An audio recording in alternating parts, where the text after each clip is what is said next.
नमस्कार दोस्तों। तो आज के इस वीडियो में मैं आपको बायोलॉजी के इम्पोर्टेंट चैप्टर सेल के बारे में बताने वाला हूं। जी हाँ, कोशिका के कुछ इम्पोर्टेंट क्वेश्चन बताने वाला हूं जो कि एमसीक्यू बेस्ड क्वेश्चन रहने वाले हैं। अगर आप किसी भी प्रकार के कॉम्पिटिटिव एग्जाम की तैयारी कर रहे होंगे, चाहे आप रेलवे की तैयारी कर रहे होंगे या फिर एसएससी की तैयारी कर रहे होंगे या फिर स्कूल की परीक्षाओं की तैयारी कर रहे होंगे, तो अक्सर सेल से रिलेटेड क्वेश्चन पूछा जाता है।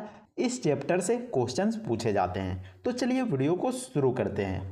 तो पहला क्वेश्चन में देख सकते हैं कि जो सेल नाम दिया गया था वह किस जीव वैज्ञानिक के द्वारा सर्वप्रथम दिया गया था। आखिर सेल नाम किस वैज्ञानिक के द्वारा दिया गया था, ये पूछा गया है। तो इसका जवाब हो जाएगा रॉबर्ट हुक के द्वारा सेल नाम दिया गया था, रॉबर्ट हुक के द्वारा। अगला क्वेश्चन में देख सकते हैं कि निम्नलिखित में से सबसे छोटी कोशिका है। तो सबसे छोटी कोशिका का नाम पूछा गया है, तो कौन सा ऑप्शन हो जाएगा? तो इसका जवाब हो जाएगा माइकोप्लाज्मा, जो कि सबसे छोटी कोशिका होती है। नेक्स्ट क्वेश्चन में देख सकते हैं कि जीव द्रव्य प्रोटोप्लाज्म शब्द का प्रयोग सर्वप्रथम किसने किया था।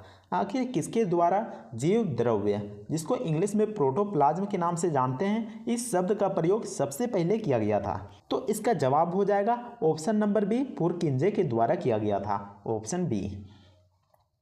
अगला क्वेश्चन में देख सकते हैं कि कोशिका का जीवित अंश जो कि जीव द्रव्य कहलाता है। तो आपको बताना है कि जो जीव द्रव्य होता है वह किससे बना होता है। आखिर जीव द्रव्य किस चीज़ से बना होता है? तो इसका जवाब हो जाएगा कोशिका द्रव्य, केंद्रक द्रव्य और अन्य कोशिकांग से बना होता है। नेक्स्ट क्वेश्चन में देखते हैं कि कौन सी रचना जंतु कोशिका को वनस्पति कोशिका से विभेदित करती है, यानी कि अलग करती है। तो इसका जवाब हो जाएगा सेंट्रिओल, सेंट्रिओल। नेक्स्ट क्वेश्चन में देखते हैं कि निम्नलिखित में से कौन पादप कोशिका में सबसे बड़ा कोशिकांग है। तो पादप कोशिका में सबसे बड़ा कोशिकांग का नाम पूछा गया है, तो कौन सा हो जाएगा? तो इसका जवाब हो जाएगा प्लास्टिड, प्लास्टिड, जो कि पादप कोशिका में पाया जाता है और जंतु कोशिका में नहीं पाया जाता है। तो आपको ध्यान में रखना है। नेक्स्ट क्वेश्चन में पूछा गया कि पादप कोशिकाओं का सबसे बाहरी आवरण कहलाता है। तो जो पादप कोशिकाओं का बाहरी आवरण होता है उसको किस नाम से जानते हैं? तो इसका जवाब हो जाएगा कोशिका भित्ति नाम से जानते हैं। नेक्स्ट क्वेश्चन में देखते हैं कि कोशिका भित्ति यानी कि सेल वॉल होती है, तो सेल वॉल कैसी होती है? तो यह होती है पारगम्य, पारगम्य होती है। नेक्स्ट क्वेश्चन में देखते हैं कि निम्नलिखित पोषकों में कौन सा एक पौधा कोशिका भित्ति का संरचनात्मक घटक है। तो कौन सा है? तो इसका जवाब हो जाएगा कैल्शियम है। कैल्शियम जो पोषक होता है वह एक पौधे की कोशिका भित्ति का संरचनात्मक घटक होता है।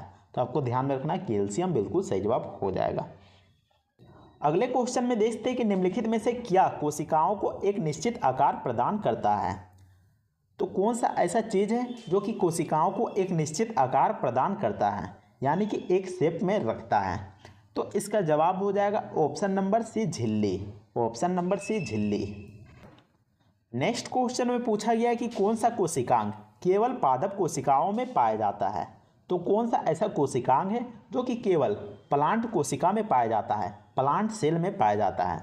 तो इसका जवाब हो जाएगा कोशिका भित्ति यानी कि सेल वॉल, जो कि पादप कोशिका में केवल पाया जाता है। नेक्स्ट क्वेश्चन में पूछा गया है कि माइटोकॉन्ड्रिया की खोज किसके द्वारा किया गया था। तो माइटोकॉन्ड्रिया की खोज किसने किया था? तो इसका जवाब हो जाएगा आल्टमैन ने किया था, ऑप्शन ए, आल्टमैन ने किया था। अगले क्वेश्चन में देख सकते हैं कि कोशिका का ऊर्जा गृह यानी कि पावर हाउस किसको कहते हैं। आखिर पावर हाउस किसको कहा जाता है? तो इसका जवाब हो जाएगा माइटोकॉन्ड्रिया को कहा जाता है, ऑप्शन डी, माइटोकॉन्ड्रिया को कोशिका का ऊर्जा गृह के नाम से जानते हैं। नेक्स्ट क्वेश्चन में देखते हैं कि यदि माइटोकॉन्ड्रिया काम करना बंद कर दे तो कोशिका में कौन सा कार्य नहीं होगा। तो अगर माइटोकॉन्ड्रिया काम नहीं करेगा तो कौन सा कार्य पूरा नहीं होगा। तो इसका जवाब हो जाएगा भोजन का ऑक्सीकरण नहीं होगा, ऑप्शन बी। नेक्स्ट क्वेश्चन में देखते हैं कि माइटोकॉन्ड्रिया का भीतरी वलन कहलाता है। तो जो माइटोकॉन्ड्रिया का भीतरी वलन होता है उसको किस नाम से जानते हैं? तो इसका जवाब हो जाएगा क्रिस्टी नाम से जानते हैं, ऑप्शन ए, क्रिस्टी। अगले क्वेश्चन में देखते हैं कि माइटोकॉन्ड्रिया किसमें अनुपस्थित होता है।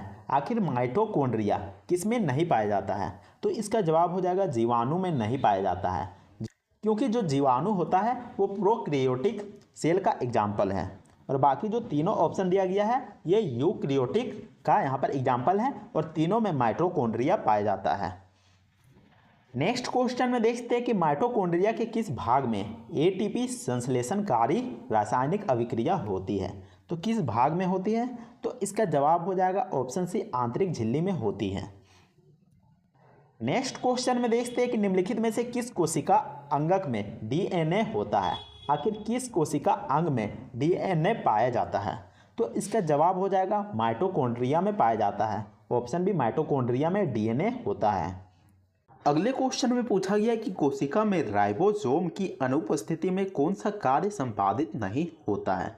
तो अगर कोशिका में राइबोसोम नहीं पाया जाएगा तो कौन सा कार्य नहीं होगा, तो इसका जवाब हो जाएगा प्रोटीन संश्लेषण का काम नहीं होगा, क्योंकि जो राइबोसोम होता है वह प्रोटीन संश्लेषण का काम करता है।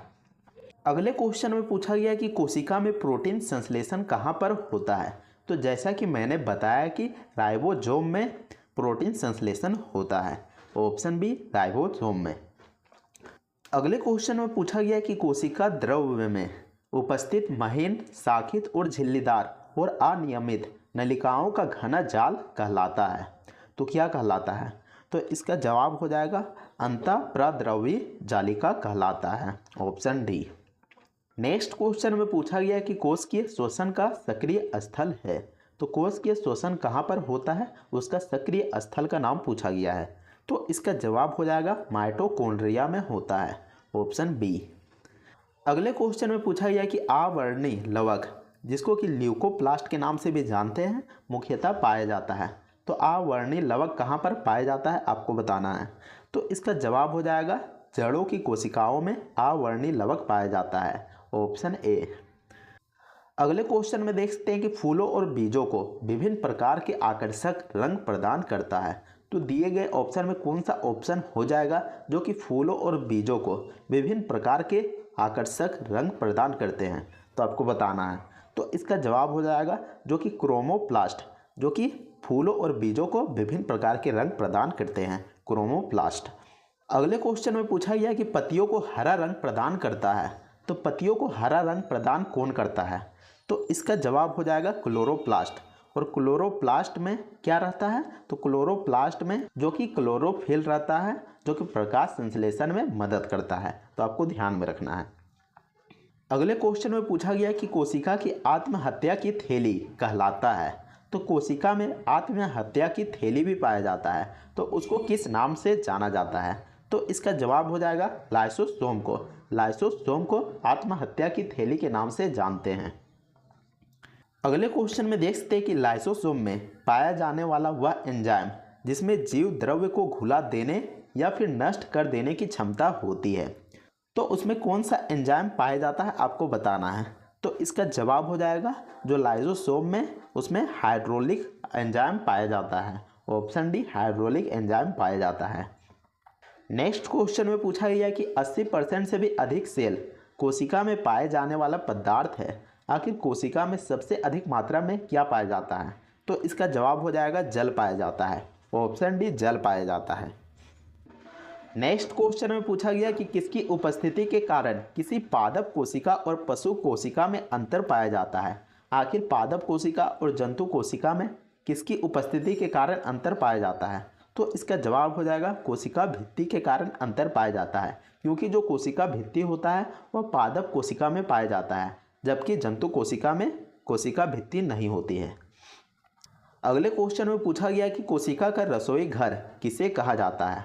आखिर कोशिका का रसोई घर किसे कहते हैं, तो इसका जवाब हो जाएगा क्लोरोप्लास्ट को। क्लोरोप्लास्ट को कोशिका का रसोई घर कहते हैं, क्योंकि जैसा कि मैंने बताया कि क्लोरोफिल किस में पाया जाता है, तो क्लोरोप्लास्ट में पाया जाता है, और जो क्लोरोफिल होता है वह प्रकाश संश्लेषण में पौधे को मदद करता है। अगला क्वेश्चन में पूछा गया है कि कौन सा अंगक प्रायः जंतु कोशिका में उपस्थित नहीं होता है, तो जंतु कोशिका में कौन सा अंग नहीं पाया जाता है, कौन सा अंगक नहीं पाया जाता है आपको बताना है, तो इसका जवाब आपको हमें कमेंट करके बताना है। कमेंट सेक्शन में आपको इसका जवाब हमें कमेंट करके बताना है। और उम्मीद करते हैं कि आपको यह वीडियो पसंद आया होगा। अगर वीडियो पसंद आता है तो वीडियो को लाइक कीजिएगा और चैनल को भी सब्सक्राइब जरूर कर लीजिएगा। तो मिलते हैं नेक्स्ट वीडियो में, तब तक के लिए जय हिंद, वंदे मातरम।